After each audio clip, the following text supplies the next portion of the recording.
Hello అండి. అందరూ ఎలా ఉన్నారు? Welcome back to my channel @spiritual stories U7Z. నా వీడియోస్ కనుక మీకు నచ్చినట్లయితే please do like, share, subscribe to my channel. సిద్ధయోగి శ్రీగురు లీలలు ఇంకా ఇలా వివరించారు. గంధర్వపురానికి ఒకనాడు నరహరి శర్మ అనే కుష్ఠరోగి వచ్చాడు. అతనిది యజుశాఖ, గార్గ్యగోత్రము. అతడు స్వామికి నమస్కరించి చేతులు కట్టుకొని ఇలా మనవి చేసుకున్నాడు. స్వామి, మీరు సాక్షాత్తు పరంజ్యోతి స్వరూపులని, భక్తులపై వాత్సల్యంతో ఇలా భూమి మీద అవతరించారని విని మిమ్మల్ని ఆశ్రయించడానికి వచ్చాను. నా జన్మ ఈ కాలి కింది మట్టి వలె వ్యర్థమైపోయింది.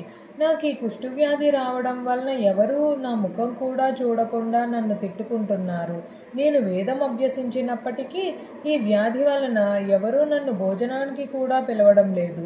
అందరికీ జుగుప్స గొలుపుతూ ఇలా బ్రతకడం కంటే చచ్చిపోవడమే మేలనిపిస్తున్నది. ఎన్నో జన్మలలో చేసిన పాపాలన్నీ పేరుకొని నన్ను ఇప్పుడు ఇలా కట్టి కుడుపుతున్నాయి. ఈ బాధ భరించలేకున్నాను.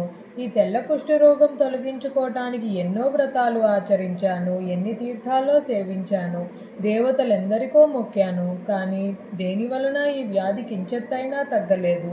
చివరకు మీరే దిక్కని ఇక్కడకు వచ్చాను. నాపై మీకు కూడా దయ కలగకుంటే నా ప్రాణాలు ఇక్కడే వదలాలని నిర్ణయించుకున్నాను.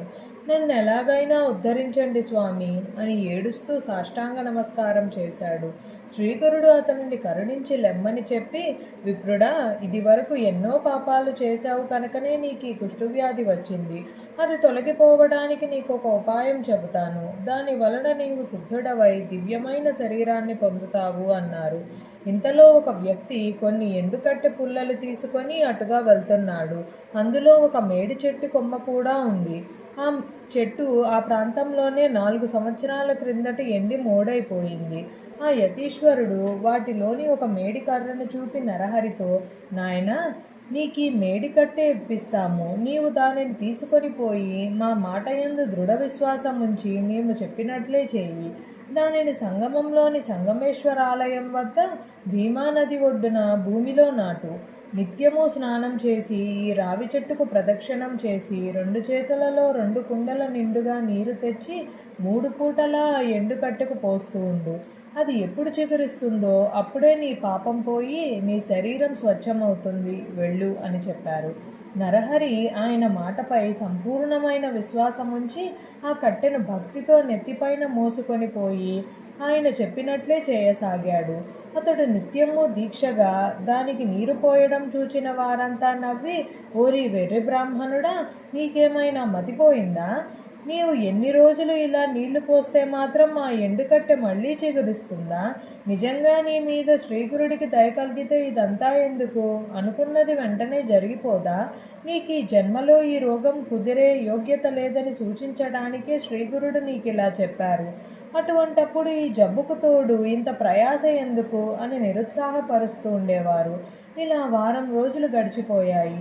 అతడు మాత్రం తన విశ్వాసం కొంచెం కూడా విడవక ఈ భూమి మీద మహాత్ములు పలికిన మాటలు ఎంతో అమోఘమైనవి. వారు సత్య సంకల్పులు కదా. గురుదేవుల వాక్కు అసత్యం ఎలా అవుతుంది? వారి కృప వలన చచ్చిన వారెందరో బ్రతకగాలేనిది ఈ ఎండుకట్టె చిగురించడంలో ఆశ్చర్యమేమున్నది అని చెప్పి తాను మాత్రం తన నియమం ప్రకారం చేస్తూ ఉండేవాడు. అందరూ అతని పనికి ఆశ్చర్యపోతుండేవారు. వారిలో కొందరు వెళ్ళి శ్రీగురునితో, స్వామి, మీరు ఆ రోజున ఆ కుష్ఠరోగికి ఎందుకు అలా చెప్పారో కానీ ఆ వెర్రి బ్రాహ్మణుడు ఆ మాటలు పట్టుకొని ఈ వారం రోజుల నుండి నీరైనా తాగకుండా ఆ కట్టెను సేవిస్తున్నాడు. ఎవరేమి చెప్పినా వినడం లేదు. అతని పిచ్చి అతనికి ఆనందమైనట్లు ఉన్నది. ఈ వృధా ప్రయాస ఎందుకు అని చెప్పిన వారందరూ, అతడు గురువు చెప్పినట్లు చేయడమే నా పని, వారు అన్నమాట నిలబెట్టుకోవడం వారి పని అని చెప్పి ఉపవాసాలు చేస్తున్నాడు. అతనికి మీరైనా చెప్పండి, లేకుంటే అతడు అలాగే చేస్తుంటాడు అని చెప్పారు. కొద్దిసేపట్లో స్వామి సంగమానికి వెళ్ళి అక్కడ తమ అనుష్ఠానం పూర్తి చేసుకొని ఆ కుష్ఠరోగి వద్దకు వెళ్ళారు. అతడు ఆయన చెప్పినట్లే ఎంతో భక్తి శ్రద్ధలతో చేస్తూ ఉండడం చూచి ఆనందించారు. నరహరి ఆ కట్టెకు నీరు పోసి ఆయన వద్దకు వచ్చి నమస్కరించాడు. ఆయన తమ కమండలంలోని నీరు తీసి ఆ ఎండిన మేడుకర్ర మీద చల్లారు.